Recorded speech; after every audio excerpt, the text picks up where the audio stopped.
Zach and Emiliana, all yours. Welcome to IMAGI-NATION TV. Week 28, with the food by medical for our Reimagine special offer. I'm Zach Wood. I'm in Year 9 from Nimbin Central. I'm Emiliana. I'm also in Year 9 from Nimbin Central.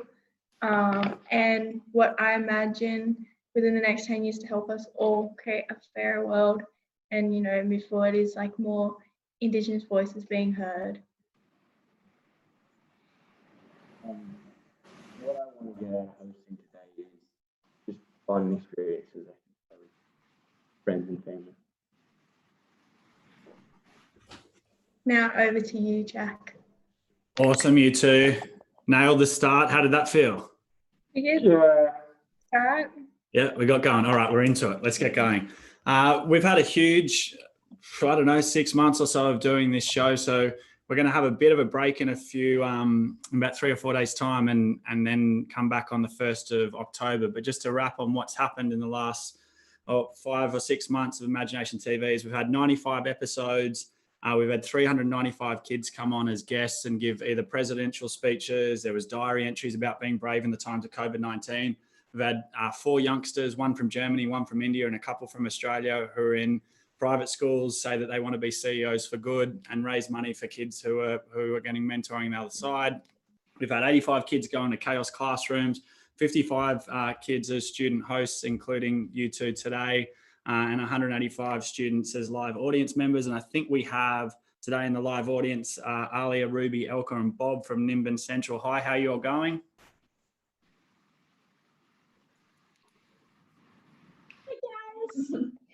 Hey, thanks for joining us today. If you've got any questions along the way, chuck some comments into the chat room and we'll keep them moving. Yeah. Awesome. As we've moved through the show, we've just tried to invent our way together with a bunch of different people. So we've had 440 guest mentors from over 18 countries, with over 40,000 views. And then we've invented some stuff. So we created a hoodie that pays rent, and we've sold 436 of those hoodies and helped we've raised $13,000 for people who are struggling to pay their rent. We've launched a feature film called Imagine the Film, which we're now moving into production around. We've had conversations around universal basic income, around seaweed farms and hoodies. And in the last couple of weeks, we've had conversations around launching an imagination university for people all around the world to be able to use imagination to then go out and organise and create change. So lots of things happening. And today we're going to talk about a big picture topic, which is information and the fourth estate, and what does freedom of information and knowledge look like in the future. So I'm pumped to hang out with our thinkers, and we're going to move into the 60-second challenge with our teacher guest first, and then we're going to catch up with our panel. So it's back to you, Zach and Emiliana. Are we asking the question? I'm pretty sure we are. Yeah. You guys Just have questions with Corey. Go for it. What is your perfect idea of happiness? Is that what I'm asking? Yeah? Thanks, Emiliana. Thanks, Zach. Thanks, Jack, and all the crew. My perfect idea of happiness is laying with a good book with my wife on a beach, just underneath like a pandanus tree. What is your greatest fear? My greatest fear is that I've not been able to affect change in the world. On what occasions are you out of your comfort zone? I'm out of my comfort zone every single day when I'm in front of young people, and I'm trying to teach them in all sorts of new and interesting ways. What would you like to see humans do more of? What would you like to get? Sorry, Zach, can you repeat that one, buddy? What would you like to see humans do more of? I would like to see humans do more like collaborating with each other to try and come up with the best possible options. Yeah.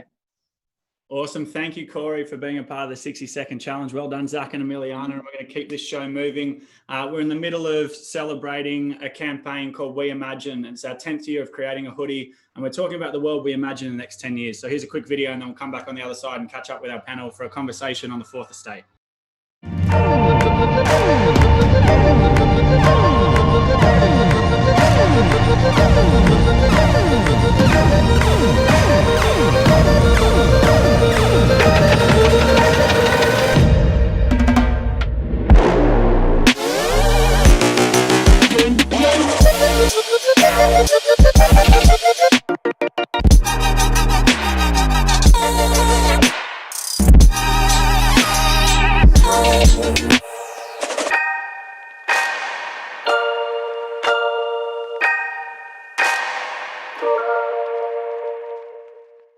Keep the comments coming in via the chat line.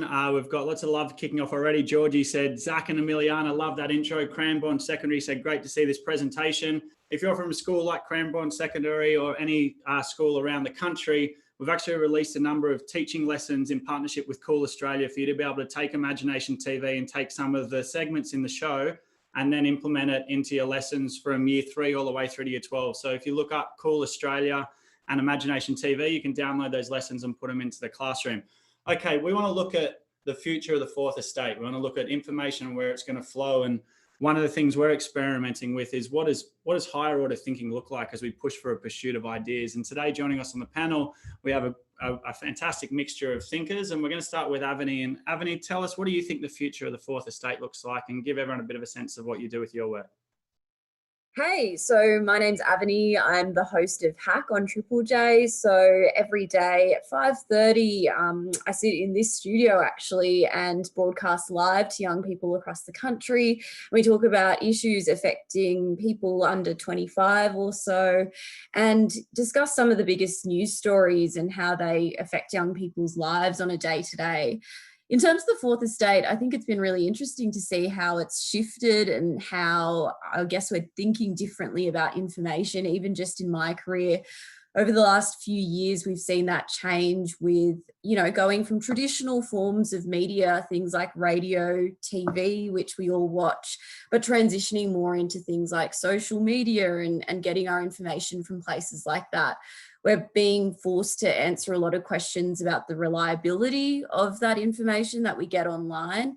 I think, yeah, that's a fantastic thread line for us to start weaving through. Stan, how do we make sense of ideas?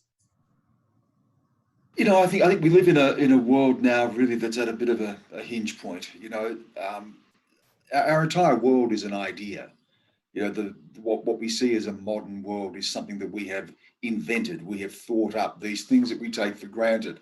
What is a nation? What is a democracy? What is a border? What is an economy? These things are things that we have imagined into being. And I think right now, with coronavirus, set against a whole lot of other things, a bigger ideological battle in the world between authoritarianism and what we see as democracy, I think a lot of those ideas are now in flux. So how do we make sense of them? I think one of the starting points, obviously, is through the media. But I'm also concerned about what I've seen in the media over my career, and I think in recent times even more so, and that is a rapid escalation and acceleration of news and the prominence that news has in our lives. I think things move too fast, and I think sometimes we imagine that things are unprecedented or more dire than they are. Nothing we are living through, the world has not lived through before. Yeah, being a student of history and having, big texts that you can look at that people have, developed over 40, 50 years often can help us inform the next decisions. And I'd say maybe quite often with more depth and veracity than that news story of the night before. Spence, as you're looking at the world now and making sense of ideas, I love that frame from Stan. It reminded me of a George Lois story, who was the original ad guy in New York, who they based Mad Men, the series, off. And George Lois was doing his assignment for his design degree, and he had to draw a perfect rectangle. 90-degree rectangle was the go. So come to you as the maths guy to make sure that I can get my degrees right. And so the assignment's there. He's there for an hour. He's doing this drawing. And everyone else in the classroom is sitting there. They're trying to make it work. They're drawing it by hand. And Lois is just sitting back, just looking at the teacher, eyeballing the teacher. And the teacher says, "This guy's a punk. Like, I know I've got him now. I've cornered him." 15 seconds to go. The teacher walks up to Lois, and Lois smiles and then signs in the bottom right-hand corner because he's opened up the frame. The whole piece of paper was a perfect rectangle. And I'd never heard that idea, that the whole world that we've got is an idea. So when we get into that realm, how do we make sense of information? How have you trained your mind to make sense of information? And how can we do that as students of this world, which is an idea? And that's why it's such a fascinating time to be alive. You said you were going to talk about the fourth estate, and I'd never known where the term actually came from. So I quickly looked it up on my phone, and I wasn't going to tell you that. I was just going to say, did you know the fourth estate traditionally referred to the idea, the European concept of the clergy, the nobility, the commoners, and the fourth estate? That's an amazing, I had no idea about that. That took me 3 seconds to find out using this device, which has me 10 seconds of typing away from any piece of information and knowledge that humanity has ever assembled. It's all in here. That's unbelievable. The challenge is, in the same space that resides, is mind-blowing levels of misinformation, untruth, conspiracy theory, opinion masquerading as facts. The big one on the internet at the moment is whether 2 + 2 = 5 instead of 4. I'm not going to get into that now, but so there's no shortage of access to, we have access, the average person now has access to information in a way that 20 years ago, only a handful of the most entitled, powerful people in the world had access to. But the flip side of that is so much dross comes along with it. So that ability to understand that the first thing you read isn't automatically right, that something can look authoritative and maybe it's not, that very often a bit of both is probably correct, and the truth might not sit at either of the extremes. Taking on more than one opinion, being willing to expose yourself to the ideas of people who instinctively you disagree with, to ask yourself, why is that? Why do I think what I think? Would I be willing to change? Are more the challenge now, whereas 50 years ago for most people, it was getting access to information that was the challenge. That was the role the fourth estate played. Zach and Emiliana, how do you guys make sense of information? Where is your information coming to you in your life as you're learning? I usually get information from I think we might just be covering the mic a little bit, Zach. Do you want to sit back from me and see if that makes a different sound? Try that. Yeah, is this good? Yeah, perfect. I usually get information from the experiences I've had and what people have told me, and some from the internet. Yes. Yeah, and you get it from school, and then you go out and have that own experience, and you get more of your own knowledge as well. Yeah, I think that idea of what role a school plays and teachers play when suddenly we have all this information that we can get from the internet. I think the role of the teacher, probably almost up to when I finished school and well before, was to stand up the front and kind of be a lecturer and hold information.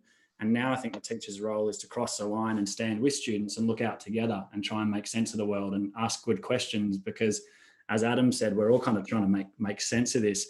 Chris, if F. Scott Fitzgerald is right that holding two conflicting thoughts at the same time and functioning is the ultimate sign of intelligence, how the heck do we look at information and then question it and then try and stay sane when everything could be wrong? I think the importance of kind of trusted news brands has become probably more important than ever. So, kind of that's, there's, if you look at like a lot of the misinformation that is spread across the web, one of the biggest strategies that they do is trying to, kind of replicate or sound like, kind of a brand that people are familiar with. So I think there's, like a CNN or something, kind of, and things like that people use to try to look like a, reputable site. So I think the value of, whether it's the ABC or the Guardian or, kind of those brands that people trust, to disseminate, kind of information that has been fact checked, that is correct, that is, coming from reputable sources, is more valuable. And then probably the other big thing is, kind of how do you fund those organizations, and, kind of what does like a long-term model look like, to make sure that those trusted organizations can continue and prosper into the future. Yeah, and hear from different sources that are offering a complex viewpoint. I think when you're looking to guide, people are looking for guidance. I get very worried when someone says I have the answer, or this is definitively wrong, or this is definitively right. Avani, let's jump tucked a little bit. What's imagination? That's a really interesting question. I mean, I think imagination is being able to think outside the box and look beyond the kind of structures that we live in and the world that we live in. And I think the more imagination that we have, the more curiosity we have, the more we're able to question the status quo and everything that's going on around us, the more we're able to live in a better world generally. And I think, when we discuss these things like information and how we get them and the world that we're living in, I think we're at a really critical turning point where the way we question things, the way we use our imagination is really guiding kind of the new world we're going into. Coronavirus especially has made us question the structures that exist, how we dictate our lives, how we police people, and all these kinds of questions. And people really having to use their imagination to kind of innovate, to make their homes, their offices, and those kinds of things. And so I feel like imagination has been more integral than ever as we're sort of shifting in the world in this point where we're restructuring how we exist. Stan and Adam, when it comes to, both of you have spent quite a significant amount of time dedicated to pursuing ideas in different fields, and when you're wrong, how do you forgive yourself and evolve? How do you take the opportunity to go, oh wow, that happened? And I'm wrong every day. I love being wrong. I think there's far too much store placed in the idea that there is certainty and that we must never change our minds, or we must, as one said, when the facts change, you change your mind, and there are new facts and there are new ideas to grapple with. I mean, just going to that idea of imagination, referring back to something Adam said, 2 + 2 = 5. Well, I like that idea. I like the idea that we can challenge orthodox reason and understanding. That idea that 2 + 2 = 4, that scientific revolution of the 16th and 17th centuries that reshaped our world, also gave rise to a whole lot of philosophical ideas around how the world should be ordered, that rationality was the most important thing in ordering our world. And what is rational in one part of the world is not rational in another part of the world. One of the things that I've really enjoyed in my time as a journalist and living in different parts of the world is seeing how other people come to the same information, how people process information, the cultural impact of information, how history shapes our lives. And I really love the idea of contradiction. I love living with contradiction. I love living in the space that contradiction creates for us. So I'm all for being wrong. I love being wrong. Well, see, Jack, as opposed to Stan, who loves being wrong, I made one mistake in 1984 and I've never forgiven myself. No, but it's true. And the thing is, even in that realm of science and mathematics, which we think deals entirely truth, an Aussie a couple of years ago won the most prestigious prize in the world of mathematics. It's called the Fields Medal. And when he gave his speech, he had this beautiful line and he said, "It's lovely to be at a night like this in black tie with everyone telling me how great I am with a trophy and all that, because as a professional mathematician, I spend 99% of my time being wrong." Yeah. And it's only because he'll be willing to pursue an idea and chase it. And turns out that wasn't right. Okay, go back, go this way, go this way. Oh, it turns out that wasn't right. Did I get a bit of truth out of that? Fantastic. Now put this there, this. Only if you're willing to make mistakes and get things wrong. And only if you're willing to then own it and go, oh, didn't I screw that up? Hopefully not in a way that hurt other people. But if you make a mistake, don't run from it. Don't hide from it. Have the courage to go, I got that wrong. Ask yourself why. Do I learn anything from how I got that wrong? I remember a great quote from Obama, who said, as president, you know, you're only ever making big decisions. No one comes to Obama with a 70-30 decision. If it gets to President Obama, it's 51-49. No one else has had the courage to make the decision. All he said he could do was think about why he feels what he does, back himself so that if 5 years later someone said, are you happy with the way you made the decision? Yeah, I am. And you're going to get some things wrong. Live with that, learn from it. Don't be afraid of it, but don't be afraid to hold an opinion or make a decision for fear that it might be wrong. And 99%, I reckon, is about right. As someone who's been in a field of trying to make things, like you're wrong all the time. And there's a Tony Hawk video of him landing the first 920, and it gets to the end of the extreme games, and then Hawk's meant to have finished, and he just keeps going for another 8 minutes. And the crowd goes, oh, the competition's finished. And this guy just wants to land it. He keeps missing and missing and missing and missing and missing and missing, and then lands it. And if you're going to be in a world of progress, if you want to be in a space where you can invent new ideas or create things out of nothing, which I think we're going to have to, a lot of us do during the course of our lives, then that's going to take failure consistently. And I think one of the challenges with school is when you get a pass-fail grade and you're like, oh, I failed. Actually, the failure is often the pathway towards something really fascinating. There's much more learning in that. Chris, as an entrepreneur who started something and then had to turn up day in, day out and grow something from nothing, how did you get over the shame of failure? I think maybe similar to Adam, I kind of like, I can't really pinpoint a time when we failed. I think we just kind of had like a learning, it sounds like a bit of a cliche, but maybe had a learning opportunity or something like that. Like, you know, for me, you know, kind of those, you know, the highs and lows of like, you know, entrepreneurship or just doing anything, like, you know, and starting it and going to, you know, kind of trying to go where other people haven't gone before. That's just the journey. Like, you know, kind of, some days you wake up and you have a day where everything kind of goes your way, and then you've got other days where, you know, kind of a call you made wasn't quite the right call. But, you know, that's just part and parcel of like, you know, kind of going on that journey, you know, to achieve something that people haven't done before. Like, I think, you know, if you're about to set out onto a, you know, kind of, you know, you're planning out the next steps in your life, and it's a path that other people have trodden, then, you know, the end result of that probably won't be as impressive as if you're kind of going down a path where, you know, kind of no one's ever been and no one's ever hit in the head by a tree branch. You're going to get like water dropped on you. You're going to fall in the mud, and that's just after the first 3 steps. Hey, Emiliana and Zach, is there anything you'd like to ask the panel? We've got a few more minutes before we wrap up. No, nothing really comes to mind. Not really. I'm kind of just going with the flow and seeing what happens. Yeah, cool. I've got a question for you both very quickly. How does it feel if you fail something? What's your initial response?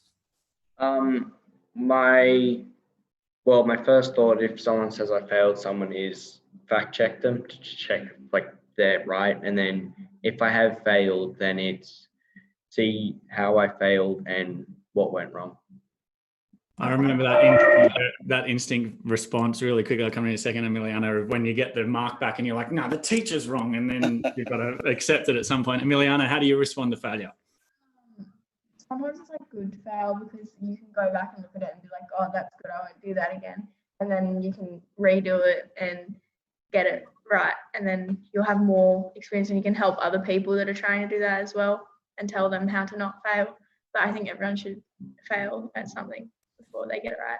Absolutely. Hey, as we whip around to wrap up the convo, I'd love 10 words or less. How do we make sense of information in the 21st century? There's so much because of Google, so making sense of it's pretty hard, but to just like find new things every day, I guess. The truth is out there. Be brave. Go find it. Always ask another question. Whenever you think you know the answer, always ask the next question. Stan stole my one. It was question, question, question, question, question, question, question. Yeah. I'd probably just say always check your sources. Awesome. Well, thank you all for taking the time to join us on IMAGI-NATION TV. We've had an incredible experience over the last 8 months, a great experience over the last 16 years, always working with complexity. Well done today to Zach and Emiliana, and thanks to Nimbin Central High for being the school partner with us today. Thanks to everyone for tuning in. And we're going to finish with a complex story today. We caught up with this lady in South Africa a few years ago. Her name's Candice Mama, and Candice's father was murdered by an apartheid assassin during apartheid. Candice then found the strength and resolve during the course of her life to go back and forgive the person that murdered her father. And as we think about complexity, we think about making sense of ideas, we think about what's right and what's wrong and how we build these bridges between each other. Candice's story is one of the most inspiring ones that I've come across. And so we're going to throw to that and then we'll finish the show today and we'll be back tomorrow catching up with Lucy Turnbull and a few different people to talk about opening a physical imagination factory in Australia, where we can have a chance for kids from all around the world and educators to come and open up that paradigm and train imagination and keep pushing the dial. So thanks again for Stan, for Chris, for Avani and for Spence for joining us, and well done to Emiliana and Zach. Yeah.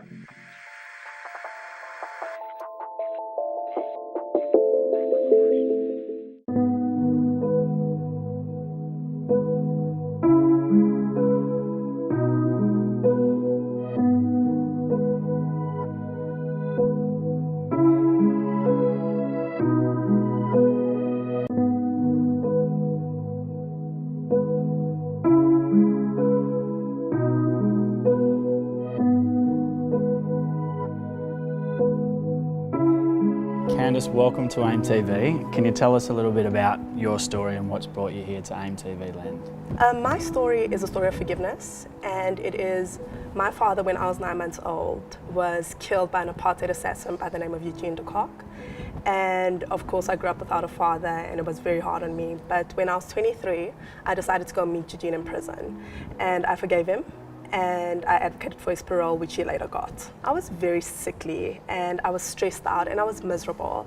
And I think at around 16, I decided that I needed to change my life. So when the opportunity came around when I was 23 to go and see Gene, I think that was like the test. Did I really forgive this person? And I was really nervous, to be honest. I was like, maybe I didn't. What if I see him and I just want to kill him? But we sat down, he ran us through everything. And after everything was said and done, I just thought to myself, you know what? We're two victims looking at each other, and I can't leave this room without telling him I forgive him. Can you remember his reaction? Yeah, so I mean, it wasn't only me, it was my whole family who was there, and everyone individually would say, I forgive you, I forgive you. And it got to me, and I said, Eugene, you know, I want to say I forgive you, but before I say that, I want to ask you one question. And he looked at me and he said, okay. And I said, you know, do you forgive yourself? And he looked around and he had a tear in his eye and he quickly dabbed it. And he said, every time I see a family, that is the one question I hope they never ask me. And he said, when you've done the things I've done, how can you forgive yourself? And I just bawled and cried and cried. And then I said, you know, I forgive you. And he was like, we were all just emotional in the room at that time, and yeah. Define forgiveness for us. Forgiveness is letting go of the emotional attachment that you have to a situation. So it's not forgetting it, it's not condoning it. It's just saying, I am no longer controlled by this situation. I'm no longer going to think back on it and be angry and be aggressive and let it trigger me. So it's really letting go of the trigger point that you're attached to a certain event in your life. So that's what forgiveness is to me. What would you say to, other black kids on the side of the camera, whether it's in America or Australia or Uganda, who through years and years and years have lost all sense of trust in white people? It's a hard one. It's really hard one. I think for me, what I did is, and I don't want to paint everyone with the same brush, but what I personally did was I blamed one person for the actions of that, individual. I didn't attribute everything he did to the entire white race. I said, okay, you lived under a certain system, you were oppressive under that system, you did a really crappy thing under that system. I think it's really important not to look at people as a blanket, just like you don't want to be looked at as just like, I represent all black people. I don't think it's fair to look at any other race and attribute, the actions of one person to every single person. What's driving you now? I think for me, the more people I can touch, and the more people I can just trigger a thought in and just say, you have the power over your life. Not all of us are dealt different cards, and those cards can be awful, but it's what you do. You are responsible for your reaction, and you're responsible for where you go. You can't be imprisoned by one incident. You can't let one thing define your entire life. So if I can do it and I'm not special, then everyone out there can do it too. Candice, thank you for joining us on AIM TV. You're a champion. Thank you so Good much. on you. I'm so happy to be here. See you guys. What a legend.